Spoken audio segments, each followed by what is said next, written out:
वृंदावन की सच्ची घटना सुनाऊं।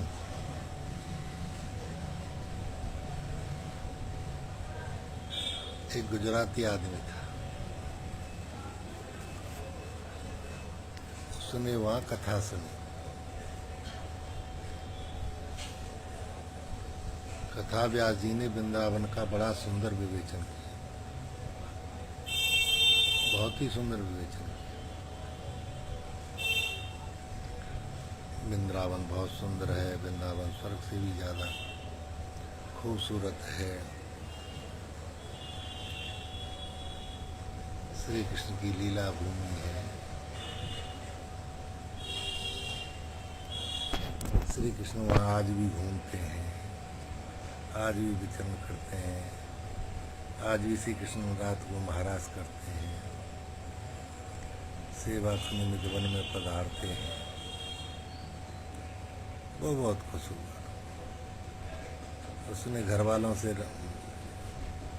कहा मैं वृंदावन जाना चाहता। घर वालों ने खर्चा पानी दे दिया।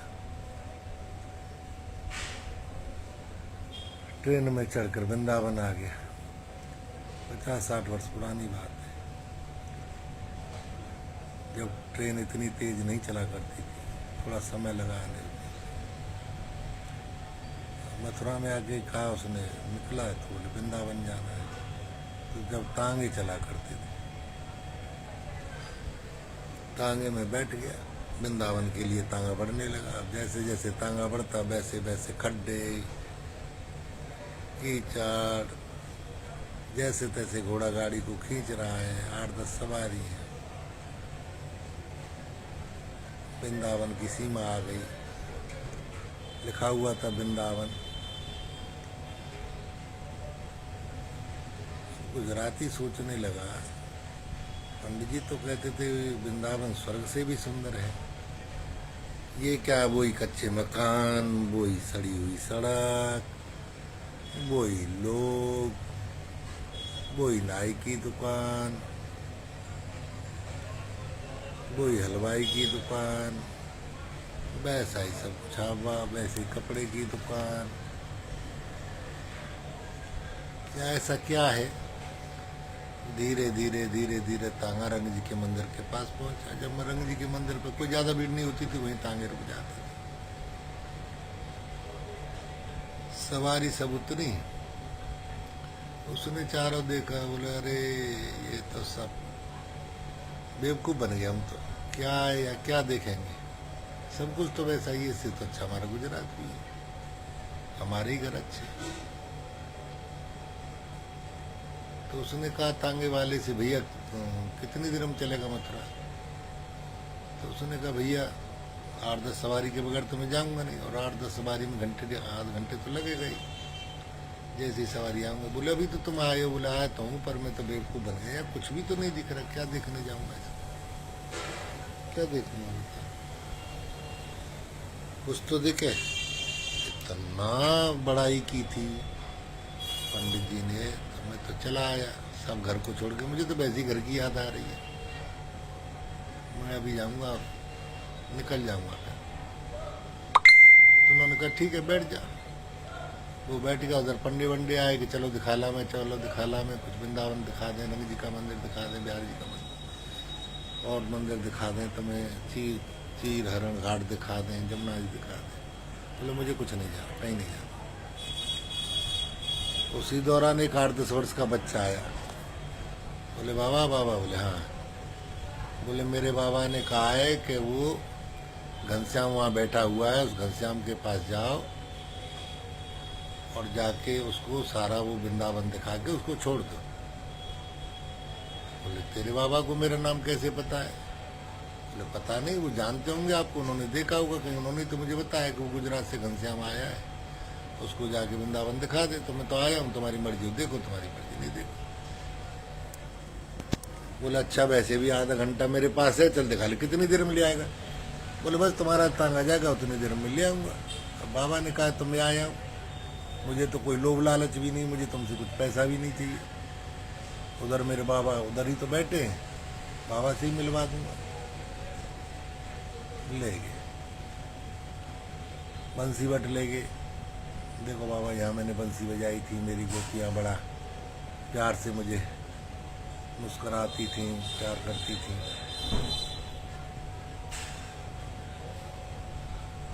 मेरी बंसी पे मोहित होती थी। यहाँ मैंने महाराज किया था। जमुना जी पे लेके देखो बाबा, ये मेरी जमुना महारानी है। कितना सुंदर इसका दिव्य पानी है, दिव्य जल है। वहाँ से फिर निधिवन ले गया, यहाँ हरदास जी ने मुझे प्रकट किया था। सेवा कुंज ले गया, यहाँ मैं रोज रात को आता हूँ, मेरी सखियाँ सब आती हैं। यहाँ मैंने चीरहरण पर ले गया, यहाँ मैंने गोपियों के वस्त्र चुराए थे। ये काली दह है, जहाँ मैंने काली नाखून आता था। उन्होंने सोचा ये लड़का पागल है, मैंने हर बात मैंने क्यों लगाता है। तो छोटा सा बच्चा है, प्यारा बच्चा है, चलो जैसी इसकी मर्जी। सब दिखा के तांगे के उस पर ले आया, जहाँ वो तांगा का होता। बोले बाबा ये ले। बोले तू अपने बाबा से तो मिला दे। बोले बाबा से क्या मिलेगा, सब तो मैं दिखा दिया मैंने। अब तुझे गुजरात जाना है, जहाँ जाना है वो चला गया। तो ठीक है, तांगे वाले से पूछा, तांगे वाले से पूछा सवारी हो गई क्या तेरी। बोले जिसकी सवारी हो गई थी वो तो चला गया तांगा, अब दूसरे तांगे की सवारी हो रही, 3-4 हो गई, 3-4 और हो जाएंगी तो चलेगा। बोले उस बच्चे को जानते हो जो भी मेरे साथ था। तो कौन बच्चा था। बोले यहाँ एक बच्चा बैठा मुझे लेके तो गया था। बोले हमने तो कोई बच्चा नहीं देखा। बोले अभी तो लेके गया था, अभी मुझे छोड़ के भी तो गया है यहाँ, तुम्हारे सामने तो मेरा हाथ छुड़ाया उसने। बोले हमने तो कोई बच्चा नहीं देखा, तुम्हें जाते देखा, आते देखा, तुम क्या बड़बड़ कर रहे थे, मतलब जीवन तक कोई बच्चा नहीं देखा हमने। बोले उसने मेरा नाम घनश्याम बताया, उसने बताया मेरा दादा यहाँ रहता है, मेरे दादा यहाँ रहते हैं। बोले तुम पागल हो गए, भांग खा ली है। अब तो बड़ी मुश्किल खड़ी हो गई। अब उस गुजराती की खोपड़ी चली, कुछ था कौन, वो थोड़ा और आगे गया, वो एक झाँव के निकला था। बोले मेरे साथ एक बच्चा नहीं था। बोले कोई नहीं था। और आगे गया, मेरे साथ एक बच्चा नहीं था। बोले कोई नहीं था। बंसीवट पे कुछ लोग खड़े थे, जब वो वहाँ गया था तो उसने कहा मेरे साथ एक बच्चा था कि नहीं था। बोले नहीं था, हमने तो कोई नहीं देखा। अब तो उसकी खोपड़ी चक्कर खाने लगी। उसने कहा मुझे ठाकुर जी आए दर्शन देने के लिए और मैं पागल उनको पकड़ नहीं पाया, समझ भी नहीं पाया।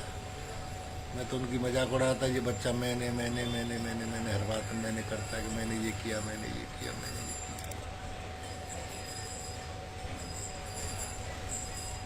अब वो गुजराती बाबा तांगे वाले ने कहा, तांगे वाले के पास आ गया, बड़ा उदास था। तांगे वाले ने कहा बैठ भाई बैठ, सवारी होगी मेरी।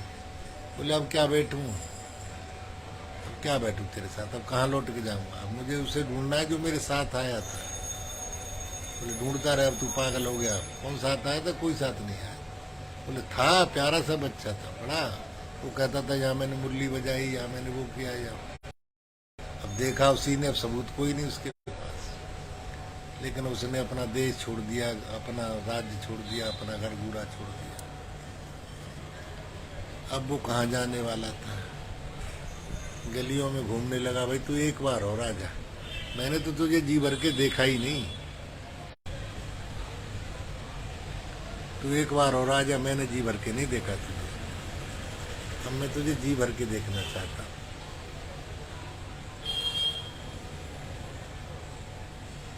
50-55 वर्ष की उम्र रही होगी उसकी। गली गली घूमता, गली गली घूमता। वृंदावन के पुराने लोग थे, समझ गए कन्हैया ने, श्याम सुंदर ने इसको ही फंसा दिया अपने रंग में। तो रोटी पानी खिला देते समय पर। कोई उनको उसे भूख प्यास की तो चिंता नहीं थी, अरे बाबा कुछ खा ले, अरे बाबा कुछ, ब्रज की गोपियाँ कुछ न कुछ खिला देती, लोग दुकानदार लोग कुछ खिला देते। कभी इस मंदिर चला जाता, कभी उस मंदिर चला जाता। एक बार आ जा, रोता, बड़ी बड़ी जोर से रोता, तू बस एक बार आ जा, एक बार आ जा, एक बार आ जा, बस यही।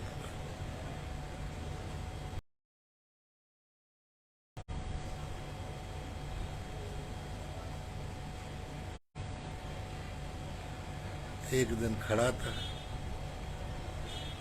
यमुना जी के किनारे, एक बार आ जाए, एक बार आ जाए। अब उसको लगा कि मेरा कृष्ण आ गया, मैं बांसुरी बजा रहा है। उसने ही देखा होगा, लोग तो अंदाजा ही कर सकते उसके मन की बात, कौन जाना। बांसुरी बजा रहा है, उसको बांसुरी की धुन सुनाई दे रही है। अब बांसुरी की धुन वो सुनता रहा। उसने उनको दंडवत प्रणाम की, आ तो गया आखिर तू मेरा ठाकुर, आ तो गया। और ऐसी दंडवत की कि फिर वो उठा ही नहीं। लोगों ने उठाया तो उसके प्राण जा चुके थे। चेहरा मुस्कुरा रहा था, बस उसी से अंदाज लगाया जा सकता है कि उसको मिला था। चेहरा बड़ा परम प्रसन्न था, आनंद हो रहा है, लगा भी नहीं रहा था कि इसके प्राण निकल गए। ऐसा लग रहा था मुस्कुरा रहा है, समाधि में सो रहा है। कई लोगों को तो विश्वास भी नहीं हुआ कि ये मर चुका है। अब वो जिस पे कृपा कर दे उसका तो अलग ही है शुरू। पूरा वृंदावन इकट्ठा हुआ, भक्त लोग इकट्ठे हुए, उसको बड़ी धन्यवाद, सौभाग्य दिया कि इसको चुन लिया भगवान ने, अपने गोलोक धाम में बुला लिया। चेहरा बता देता है मरते समय कहाँ जा रहा है याद। उस चेहरे की गति वही हो जाती है जहाँ वो जाना होता है। अगर भयानकता होती तो समझो कि गलत लोगों में गया है, गलत लोगों में गया है। और प्रसन्नता रहती है, मुदता रहती है, आनंद भाव रहता है, तो समझ लो भगवान के सामने तो मैं गया है। बोलो भक्त और भगवान की जय। रोज एक प्यारी कहानी सुनाया करूँगा। मेरा भी मन नहीं लगता सुनाया करूँगा रोज एक प्यारी कहानी। अब मैं सोशल मीडिया से नाता जोड़ रहा हूँ, यूट्यूब पे भी सुनाया करूँगा प्रवचन कुछ। तुम प्रश्न लिख के भेजते रहना, ये रोज प्रश्नों के उत्तर दूंगा, अच्छे प्रश्नों के रोज उत्तर दूंगा। मेरे जीवन का यही काम रह गया, साधना मेरी पूरी हो ही गई। अब प्रश्नों के उत्तर ही देना। कोई कैसा भी प्रश्न पूछे मैं उत्तर दूंगा, जो भी समस्या आ रही है हर समस्या का। जय जय श्री राधे राधे। मन कर रहा था तुमसे मिलने का। पुख नक्षत्र था, गुरुवार था, हरिद्वार में हूँ, गंगा के किनारे पर बैठा हूँ। तो मैंने सोचा चलो हरिद्वार से वृंदावन की कहानी सुना। हरिद्वार से तो भागवत जी में कृष्ण जन्म हुआ था,